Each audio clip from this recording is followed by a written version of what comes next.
بسم اللہ الرحمن الرحیم۔ السلام علیکم ورحمۃ اللہ وبرکاتہ۔ سامعین محترم، پروگرام آزادی کے پروانے کے ساتھ افروز آفاقی حاضر خدمت ہے۔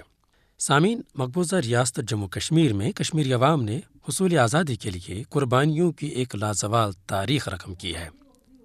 بھارت نے کشمیری عوام کو دبانے کے لیے ہر ہتھ کنڈا آزمایا، ظلم و جبر کے بھیانک حربے استعمال کیے گئے، لیکن کشمیری نوجوان اس ظلم و جبر کے خلاف سینہ سپر ہو گئے۔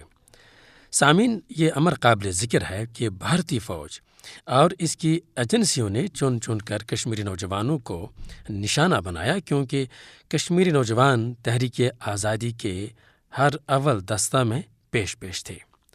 قابض بھارتی فوج نے کشمیری نوجوانوں کی جدوجہد کو دبانے کے لیے تمام تر گھناونے حربوں کا استعمال کیا۔ یہ ایک حقیقت ہے کہ قابض فوج نے کشمیری نوجوانوں کو جدوجہد آزادی سے دور رکھنے کے لیے ان کے خلاف خوفناک حربے آزمائے۔ نوجوانوں کو جعلی مقابلوں میں شہید کر کے دہشت گرد قرار دیا گیا۔ ان نوجوانوں کو زیر حراست بدترین تشدد کا نشانہ بنایا گیا اور جھوٹے مقدمات میں ان نوجوانوں کو الجھا کر سالہ سال تک جیلوں میں رکھا گیا، جہاں ان پر انسانیت سوز مظالم ڈھائے جاتے ہیں۔ کشمیری نوجوانوں کو حراست میں لینے کے بعد لاپتہ کیا گیا اور آج برسہ برس گزرنے کے باوجود ان کے بارے میں کوئی معلومات نہیں ہے اور ورثہ در در کی ٹھوکریں کھا رہے ہیں۔ سامعین، کشمیری نوجوانوں کے خلاف اس ریاستی دہشت گردی کا مقصد اس کے سوا اور کچھ نہ تھا کہ ان نوجوانوں کو ڈرا دھمکا کر اور انہیں خوفزدہ کر کے تحریک آزادی کی جدوجہد سے دور رکھا جائے، لیکن مرحبا ہے ہمارے ان صف شکن ساتھیوں کے لیے جنہوں نے ظلم کی اس تاریکی میں آزادی کی شمع روشن کرنے کے لیے اپنی جانوں کے نذرانے پیش کیے اور باطل کے مقابلے میں حق کا ساتھ دیا۔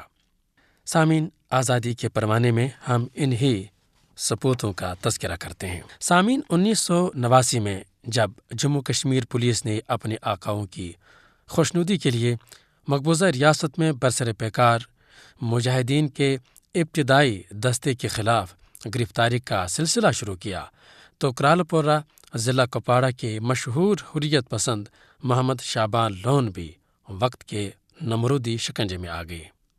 وہ ستمبر 1989 کو کپواڑہ میں گرفتار ہوئے۔ یہ وہی دور تھا جب کشمیری پولیس کے اہلکار ترقی اور انعامات کی لالچ میں قیدیوں کے ساتھ ظلم و ستم میں غیر مسلموں سے بھی سبقت لینے کی کوشش کرتے تھے۔ محمد شعبان قریب 3 برس تک قید و بند کی صعوبتیں جھیلتے رہے۔